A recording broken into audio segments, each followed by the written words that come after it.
hobbies, you're actually supposed to master the skills of your hobbies in your leisure time. They were there to give you something to do, but most people don't master their hobbies. They just do stuff because I'm off work, so now let me do something.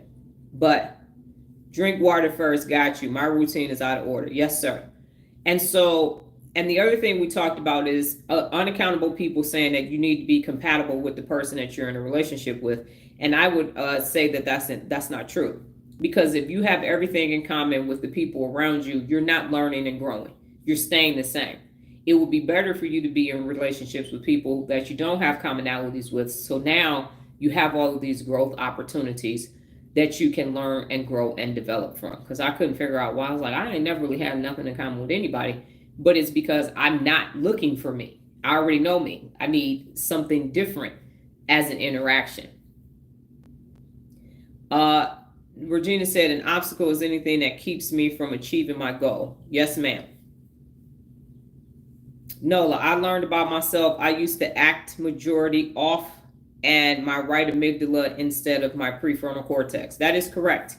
And you got that honest between your mental illnesses and who your parents are. It's in your DNA, baby. Yes. So the moral of the story is, as you continue to develop hobbies, the more hobbies you have, master them. So I would consider Toastmasters a hobby for me. I would consider reading a hobby for me. So you want to become skilled at it so that it is worth your time. If it's just some busy things that you're doing, you're not going to get anything out of it if you just keep going to do the same thing. If your golf game doesn't improve, if your bowling score doesn't improve, if your painting doesn't improve, if your gardening doesn't improve, then it's not worth it, because the working memory isn't going, your brain won't get a benefit from that hobby. And so it's okay to change hobbies throughout your life, master them and move on. And it's okay to be in relationships with people that you don't share commonalities with, because now you're going to learn and grow in a different way.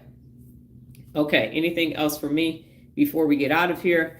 I believe that this was very much effective, and now you can understand emotionally where you are. And the whole goal is to regulate your emotions so that you are always being objective and being fair, which are two of the principles of real leadership, so that you can grow continually, which is a principle of real leadership as well. But most importantly, so you can hold yourself and others personally accountable, which is the number one principle of real leadership.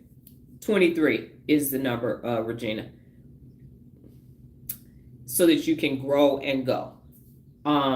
That's the whole thing. Pickleball is one of my hobbies. Okay, and so Jared, you need to master pickleball, because what happens is, if you just play pickleball for pickleball's sake and you're not mastering it, you don't give it a new goal, the brain is just going to send you nothing, because like, he's just going to play pickleball, we can rest.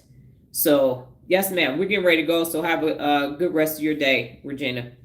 So you need to master pickleball, and then after you master it, get another hobby. So if you're not going to do that, then your game. People say, oh, my golf game, I'll come off the par 9 and such. Your brain isn't growing from that. So if you're not learning from the masters, that's why I'm not in Toastmasters anymore, because I'm a distinguished Toastmaster. So hobbies need to be improving your brain cognition. So always ask yourself this, and I'm going, is this what's best for my brain? Does my brain benefit from this? Is this what's best for my brain? And does my brain benefit from this? Because if you want to become your best, one of the 74 principles of real leadership, you're going to have to give your brain everything that the brain needs in order for it to function at a very high level. So thank you for your time. We do have 2 appointments. One's at 9:30, the other one's at 2:30. You all go off and have a great rest of your day. Do what's best for your brain. Always do what's best for your brain. Always do what's best for your brain. Thank you for your time. I will be back tomorrow, God willing, higher power in the universe. Same time, same place, safe space, different brain t-shirt. The goal is mastery. Okay, I need to get into Toastmasters. You do. But yes, so be the best, Jared, is one of the 74 principles of real leadership. So anything that you set out to do, you need to be your best at it. And that is the objective, whether if it's under the umbrella of hobby, mastering, skill development, because the skills that you take from pickleball can be transferred to something else that you do. My pleasure. So you want to be the best at it, or don't do it. Don't waste your time, because you could be doing something else.